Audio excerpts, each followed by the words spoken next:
Okay, great. Right, well, let's make a start then. So,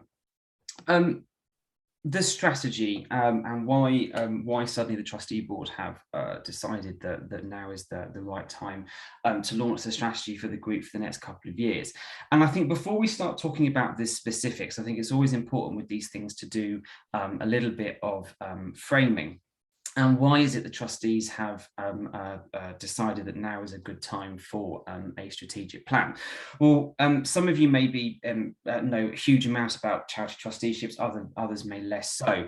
But the sort of the trustees of the charity are we are legally responsible for setting the direction for the charity. There's lots of responsibilities that the trustees have from a legal perspective, but one of our duties as custodians of this charity is that we set the direction, and we kind of look at where we want the charity to go in the future. And the little extract that I've just put on screen for you all is actually taken from the Charities Commission's guidance for trustees. And it does state reasonably clearly that the trustees of all charities have a responsibility for deciding and planning how we carry out our duties, both kind of now into the future. And those sometimes OutdoorLads may not seem like a big charity. Trustees who have of larger organisations and larger charities should take responsibility for setting the charity's strategic direction. So that hopefully gives kind of a bit of a context to why suddenly why have the trustees suddenly decided to do this. So let me give you some context of how we've got to the point and where we are and where we're up now. So OutdoorLads, I'm sure many of you will know this, but some of you may not. OutdoorLads was formed in 2006 by a group of individuals up in Manchester who the name OutdoorLads was actually born off the website Fit Labs. It was created as a kind of a discussion group online on the website, and it became sort of like an online meetup thing. And from 2006, the charity has gone through an evolution stage from becoming essentially an online space of people to meet up, to becoming a registered charity in 2007, I think it was, to a registered company, to expanding into the whole country, to having enough money to employ staff, and kind of going through a period of, you might call it sort of professionalization, and being an actual proper mature organisation.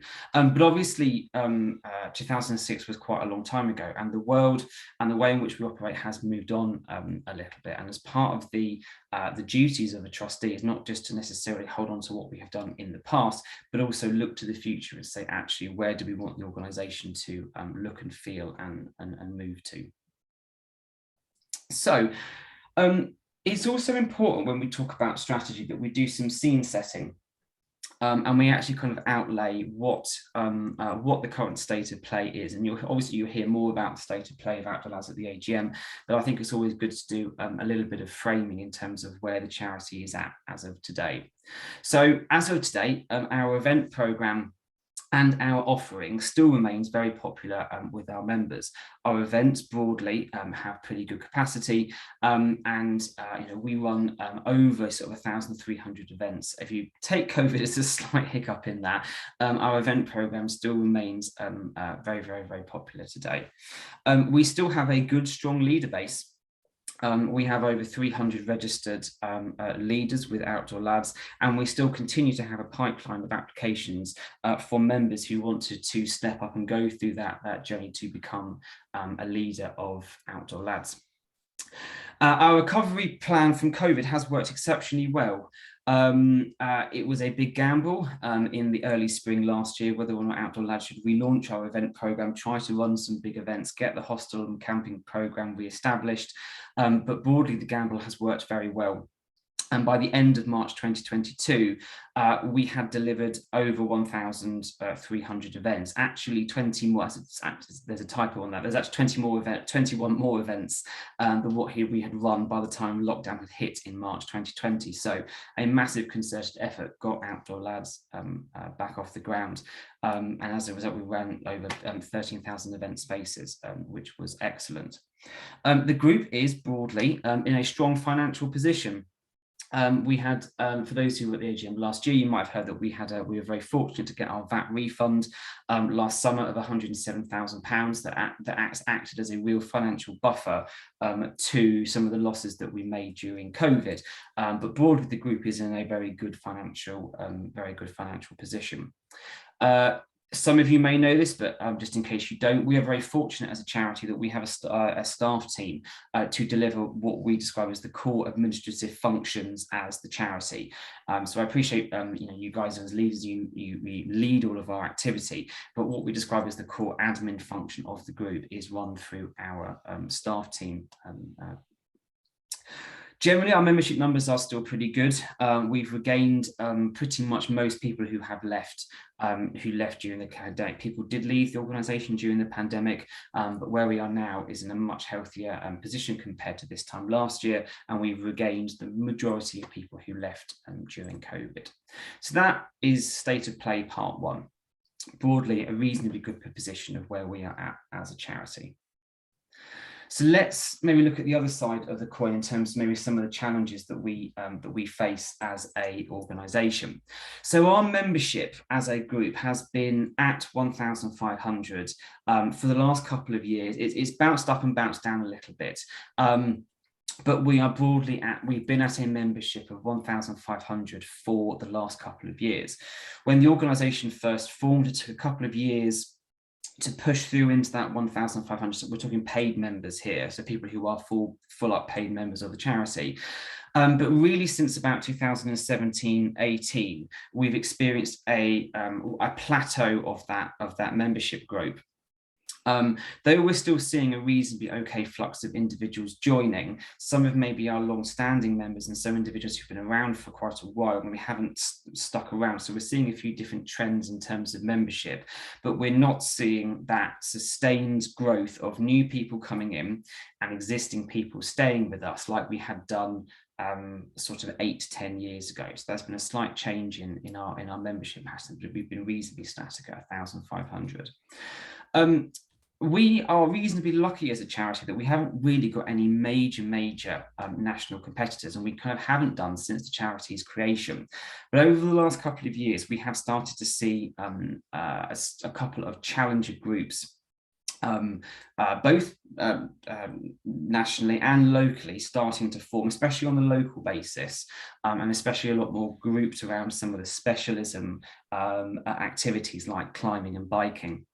And we're starting to see a little bit of that, I guess you might call it, competition start to rise up. So when OutdoorLads was formed back in 2006, we very much, and was very open about this, had a target market of those who were under 35, and that was specifically the group that it targeted to recruit for. And since in 2010, the average age of the paid membership was in the region of 36. Today, that is 47.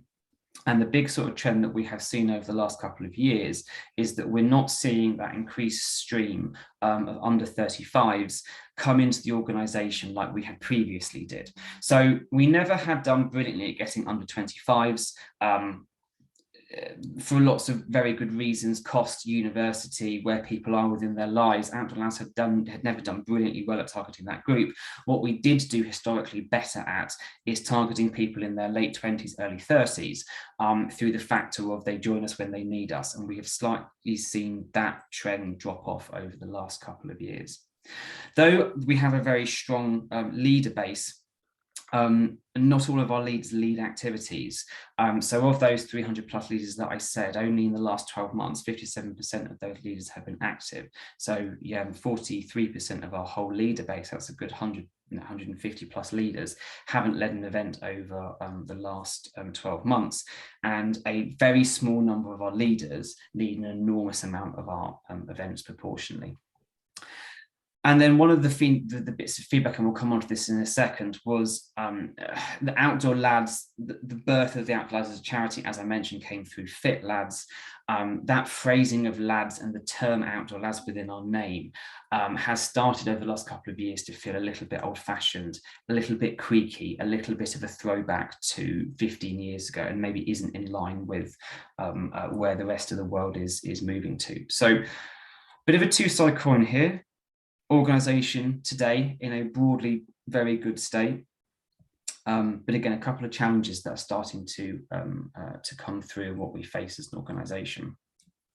So let's start the process of how we got to get the strategy presented a couple of weeks ago. So after the AGM in 2020, after the AGM in 2021, where the organisation was still going through its exit plan to COVID, the board approved a process that set out our strategy from 2022 over the next 5 years.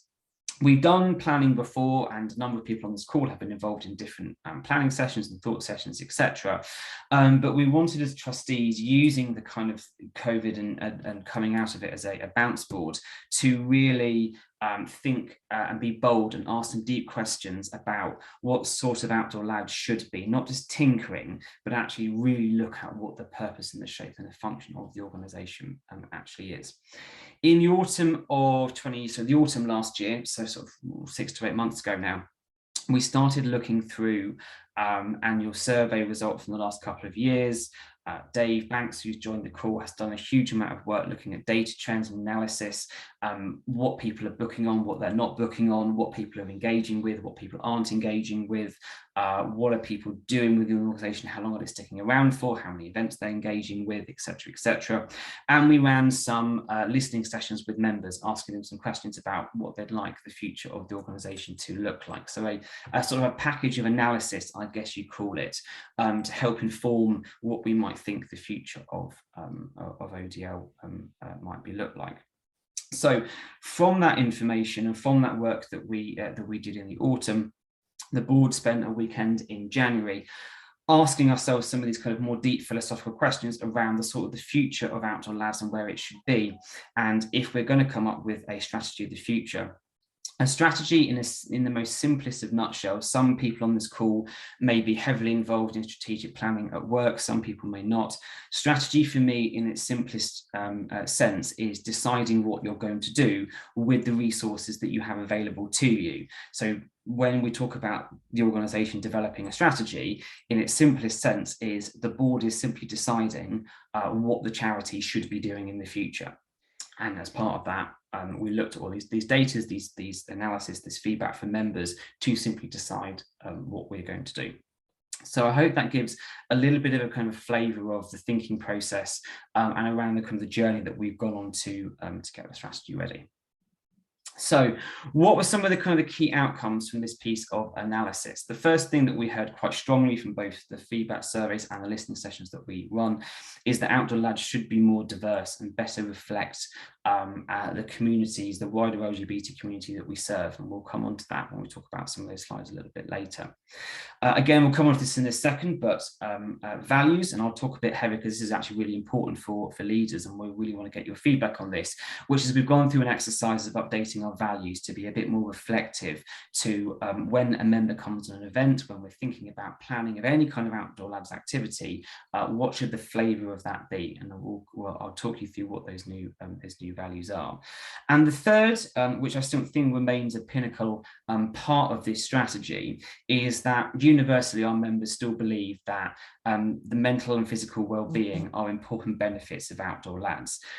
The trustees, we're not moving into becoming a cat sanctuary. We're not going to, rescue urban poverty. Our focus as a charity still remains running outdoor pursuits activity for our community, and that is still a fundamental crux bit of this charity, is that we still collectively believe that outdoor pursuits activity with like-minded people is still a fundamental cornerstone and the real purpose of what this charity is about.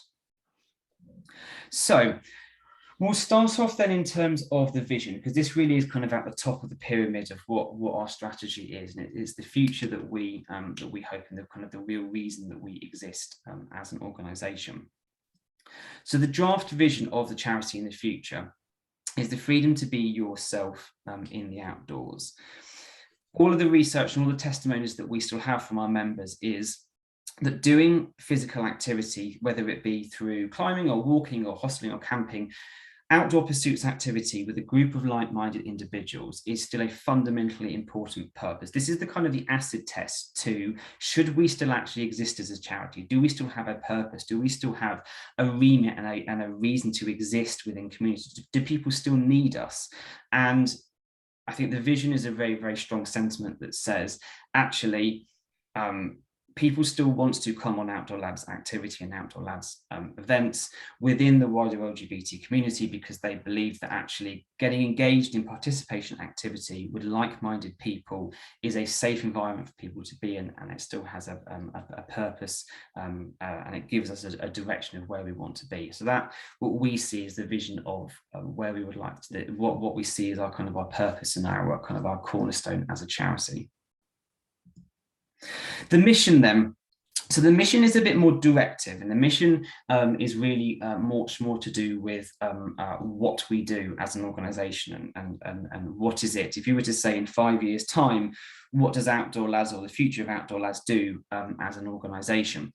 And the mission that we see, which is kind of the more direction of the charity, is to deliver inclusive and inspiring outdoor events across the UK to improve the well-being of the LGBTQ community and our allies. So all the big pieces of the themes that came out of the research that we did with our members is that we should start focusing our attention a bit more at looking at getting not only, and we'll come on to the bigger wider LGBTQ element in a second, but looking at how do we try to work with and get more underrepresented groups within our community onto Outdoor Lads events, whether it be those from ethnic minority groups, those with particular disabilities, and potentially something that is more and more important as we're going through a cost of living crisis at the moment. The cost of outdoor pursuits activity is something very, very, very valid at the moment. So it's not just thinking about the wider LGBT community, but it's around other groups that we believe coming on an ODL event and engaging in group participation activity has benefit to those individuals. So delivering inclusive and inspiring Outdoor Lads events to improve the well-being of the LGBT community and its allies. So that's the direction of travel that the board thinks that the organisation should go down.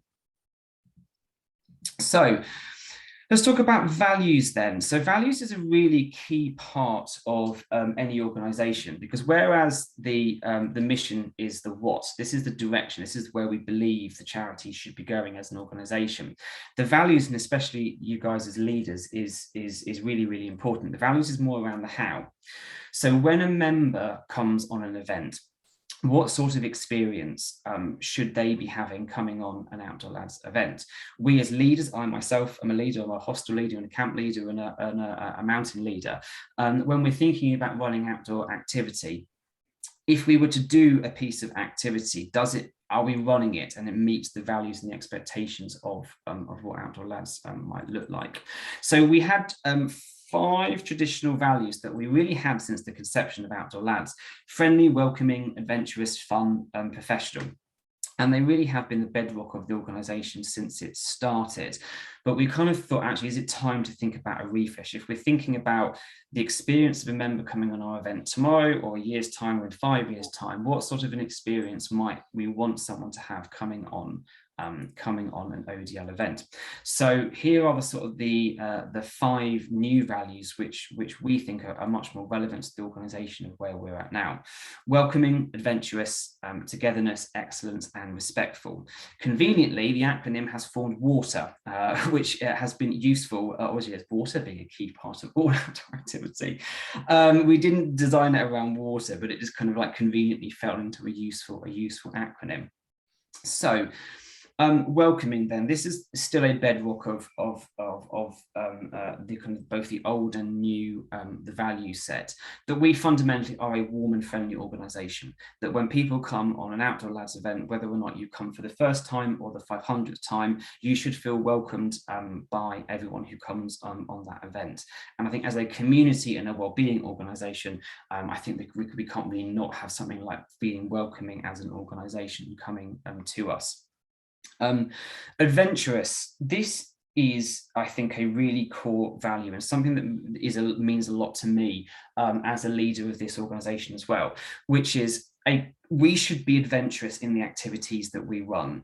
We should be putting on activity that is difficult, pressing, takes people to their limits to be able to do activity. And that might be running a 17-mile trek through the Lake District, or it could be running activity for people who have never done any form of walking before, and it might look like a short, smaller introductory day walk, but adventurous, not being stale, boring, uninteresting, being adventurous, thinking about, actually, is this activity, is it exciting? Do people go, oh yeah, that sounds cool, I really want to do that? That for me is such a core value of this charity, because I think if we lose that adventurous spirit, we just become the Ramblers, or we become any old local walking group that isn't very exciting. So adventurous is a really cool part of this. Togetherness, we are a community, we're a connected group of individuals, and actually so many people have said that when they come on an Outdoor Lads activity, part of the magic, part of the thing they experience is that they feel connected to individuals. They have a shared sense of connectedness experience, and that I think is still a good value, that when we're thinking about all of our activities, does what it's doing create a sense of togetherness? Does that activity, does the thing that we're doing pull people together in a community spirit, as opposed to isolation or elitism, or putting people separately? The next value is excellence. This is a bit of an evolution from the professional value that we used to have, and that interestingly caused, I think, most debate and around some members feeling that professional doesn't really feel right within the organisation.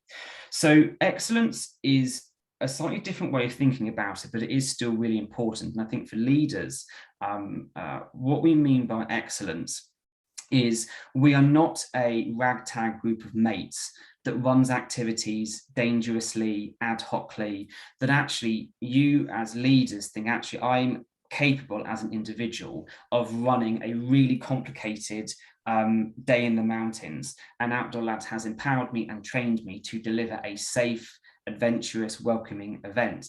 And for members coming on an Outdoor Lads activity, they should have a sense of, this isn't a group of amateurs running badly organized events. We run high quality, good events. And that's, for me, as a leader of the charity as well, I'm leading an event at Helvellyn in the autumn.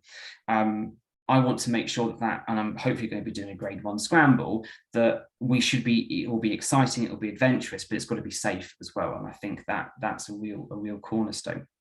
And respectful. We are a volunteer-led organisation. Yes, we have members of staff, but respectful is about actually saying, look, we are a community, there are differences of views, but we are a volunteer-led organisation, and being respectful to each other as volunteers, being respectful between members, and being respectful to the wider communities and the different areas that we serve. So that is, I think, the new values of the charity, and I think it's much more reflective of the world in which we're in now, and the world of which we are looking forward to see. So when we come to some of the consultation and we ask you guys for your opinion at the end of this little section, I'll be really interested to hear your views as leaders to whether or not you think, actually, yeah, thinking about an event that I'm leading in a month or so's time, do you think those values are right for what the organisation is looking for? Okay, so we now move on then to what is some of our key objectives. So we've talked about the mission of the vision of the charity, we've talked about the mission, and we've talked about the values. The key objectives now are more coming into the detail around what is it specifically that the organisation wants to do over the next couple of years. So we're kind of moving to the more high level, into the slightly more detail now in terms of what the organisation thinks is important to put resource behind. So the first key objective is very, very focused on its members. And the focus of this objective is to make the organisation more inviting, more diverse, and more inclusive. Within this kind of membership tier, there are 4 quite distinct projects, with each of them with a particular focus. And again, this is where the organisation says we need to resource, whether it be through volunteers or staff time or investment in things. The first project is around committing to growing ever more membership for those within the wider LGBT community interested in Outdoor Lads events. And we should probably now come to the big thing, which I'd imagine a lot of people on this call to talk about, as you've seen from the mission statement, that we as trustees, listening to a lot of views of the survey and thinking about the positioning of the organisation, think that it is probably now time for the organisation to go through that evolution to say, actually, anybody who was in the wider LGBTQ community, if they want to come on an Outdoor Lads event, you are more than welcome to. We do that already. We are not actually a men's only group.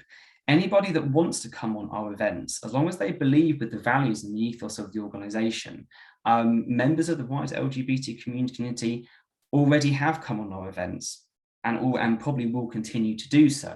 But the positioning of Outdoor Lads as a group for gay, bisexual and trans men, we think it's probably now time as an organisation that we actually say, actually, anybody within the wider LGBTQ community, you can come on one of our events. The second project is looking around how we can get and promote our members to engage in more activities and develop their expertise. So, and again, I'm particularly interested in your views in this as leaders when we come to the bit at the end, which is around how do we, we are our leaders are also our members. Though we bring in certain leaders as paid people on certain events, it's that transitional journey between saying, I've been a member of Outdoor Lads for a while, I would now like to become a leader of the organisation. And we believe that is obviously a really important part of Outdoor Lads, which is, if we don't have leaders, we don't have events. If we don't have events, we don't have members. If we don't have members, we go into a negative downward spiral. So the second project is looking at how do we move and that journey of how you become a member, from being a member to be a volunteer of the charity. Recruitment is obviously a key part of any organisation that's a membership thing. We do quite well at actually getting people signed up onto the website. We actually have hundreds, if not thousands, of profiles of people who register to join Outdoor Lads but never take the first jump and actually sign on to an event in the first instance. So we do want to put a particular focus on the recruitment of new members and that experience of people moving through to be saying, actually, I would now like to come on an event and be a member of the charity. And the last project, project 4, a particularly important project, which is, if we go back to the original mission statement, which is around looking at those particular underrepresented groups within our communities, members who have disabilities, those from ethnic minority groups, those from different socioeconomic groups. What are there any barriers that Outdoor Lads can work to? We can't move all of them. We're a small charity with limited resources. Are there any barriers to participation that we could actually work to get more of our community into outdoor and group participation based activity? So those are sort of the 4 real key projects within the membership strand that we want to resource and put time into. So the second key objective, events then. Obviously, an absolute cornerstone of Outdoor Lads. We don't run events. We're not an organisation. And the sort of the three main projects that we want to do within the event strand. And again, very interested in your views as leaders on these things. The first project is looking at our day event programme. One of the bits of work that we've been looking at is looking at the patterns of what members engage with and what members actually engage with in terms of the types of events and the things that they do at. The vast majority of our members engage in day events, and actually a much smaller proportion of members engaged in paid events than we think. I think it's something like just under a fifth, 17–18%, I'm sure Dave will jump in if I've got this wrong, engage in our paid events. So it's actually a very small proportion of our membership if you exclude things like spring camp, a very small percentage of our members actually goes on hostel and camps. And when we're thinking about some of those wider questions about our community a bit later, keep that thought in mind, that actually nearly over 80% of our members only engage with Outdoor Lads through our paid events, our day events program, walks, climbs, biking events, indoor outdoor climbing, etc., etc. So the day events program is a fundamentally important part of Outdoor Lads, and I think it's fair to say a recognition that maybe we as a board haven't resourced and put the time and energy into ensuring that the day event program of Outdoor Lads is successful. Because if 80% of our members are engaging with us through the day events program, but we're disproportionately resourcing hostels and camps that a small proportion of our membership actually engage with, then actually the strategic risk of if day events suddenly fall under, we're in trouble as an organisation. So there's a recognition that the day events is actually a fundamentally important part of the program, and we can't get it wrong. That said, paid events program are important. It brings in revenue to the organization, and it provides a quite different member experience for people. So the day events program is looking to make sure that we have a paid events program that is sustainable. The cost of running paid events is going up and up and up. And there is a real risk that if we don't think about our paid events program, we will end up either forcing people to not come because it becomes so expensive, or we run hostels and camps at significant losses, which obviously we can't do. It's not sustainable going forward. So a particular thought needs to be given that. And the last project within the events is looking at the training and the development of leaders. It's something which I'm super passionate about, which is about making sure that we have a good level of leaders who are trained, engaged. Like I said, only 57% of our leaders are currently leading. If we unlock those 43% of people who don't want to lead an event, how many more activities could we potentially run? And the training and the constantly offering members a good package of training, upskilling, engagement, developing also links back to that value of excellence and making sure that our leaders are really empowered to lead events going forward. So those are the sort of the three key activity areas in the second objectives then, which is focused around events.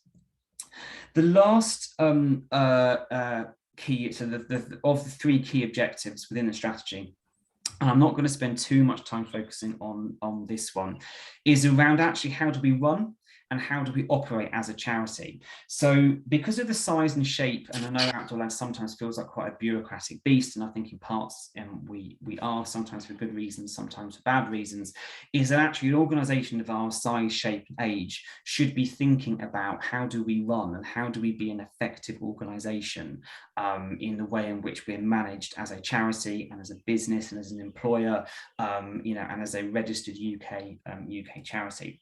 So there's lots of different projects in here, and I'm not going to talk through all of them.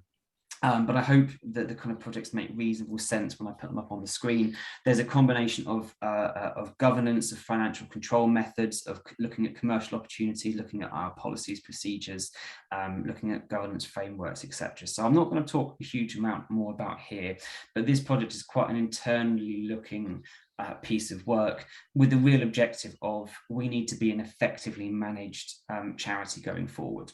We are today, but I think we can be better. And really the way in which we have run as a charity hasn't really changed fundamentally since 2006. And I think it's time that we also look at how can we be better run as an organisation. So those are sort of the three big pillars of work and the projects within that, where the trustees have said, this is what we need to resource as a charity going forward. So the last thing, the last real slide that I'm going to take you through before we go into getting some of your feedback is around the name. And as you'd have seen in the strategy document, one of the things that we are proposing is that actually does Outdoor Lads, does it feel right? Does the name of the organisation feel right for where the charity is as part of our journey? And one of the things that we are proposing is that we go through a change, as a number of other organisations have done. The Albert Kennedy Trust, the LGBT homeless organisation in Manchester, is now the AKT. Nobody goes for a weekend at the Youth Hostel Association. It's the YHA. There's lots of other examples of that. And one of the things that we believe is that our name, whether or not we settle with ODL, whether or not we spend a bit more time thinking about this and what's a bit more reflective, but we think our name does need a consideration if we think we're going to be more attractive to a more diverse audience. So just have a quick recap then. So this is just a quick summary of what we've kind of talked through this evening. The new vision of the charity, freedom to be yourself in the outdoors. The mission of the charity, deliver inclusive and inspiring outdoor events across the UK to improve the well-being of the LGBT community and its allies. Our new updated values, welcoming, adventurous, togetherness, excellence and respectful. And the 3 key pillars of work. 1 focusing on members, the 2nd focusing on events, and the 3rd focusing on how do we run as a charity. Right, whew, that was a whistle-stop tour of what the new strategy is, and thank you everyone for your patience whilst I took you through that. So, when I'm going to come on to getting your feedback this evening. So, there are actually a couple more people that joined. So I think, Rich, we are going to do the 2 breakout rooms if that's all right with people, simply because the fact we don't have over the next hour really time for 25 of you each to go through and have your say on the course. So I'm going to, in a second, bear with, I'm going to use Zoom and split you into 2 separate groups, and then we'll come back together at the end. So we're not going to go through each of these 5 questions in turn, but I want to obviously hear from as many of you on your call, on this call as possible. And if we can loosely think about when you give your feedback, if you can kind of knit it around sort of these 5 points. What does the new mission, vision and value means to you as a member of Outdoor Lads? And is it a future of the charity that you'd like to see? When you're thinking about an event that you might run in the future, I think about, I lead, events throughout the year. We all lead events. What do the new mission, vision and values, what do you think they have an impact when you're thinking about your events in the future? What might it mean to you in the future? Have we got the focus on leaders and events right for the future of the charity? I'd be interested to hear your feedback. Probably the big thing that a number of us have joined the call to talk about this evening. Do you agree that Outdoor Lads should now be open to the wider members of the LGBT community to join our events? And you, as of leaders, we are, though the trustees set the organisations, we are all part of the collective delivery of the charity. And what can leaders help to deliver the new strategy? So we're not going to go through and answer each of these separately. What's going to happen is Richard and I will kind of go round, and if people can kind of give your thoughts, if you can try to keep your any points that you'd like to raise really no more than 5 minutes or so. We're not asking you for kind of a TED Talk style lecture. If someone has a ton of thoughts, I probably recommend that you put it in the consultation, but everyone doesn't have to talk. You don't have to. If you come along to listen, that's absolutely fine. But let's just be mindful of time to make sure that everyone has their space. So what I'm going to do now, and please bear with in the next couple of seconds whilst I try to do this, but I'm going to try to put us into breakout rooms.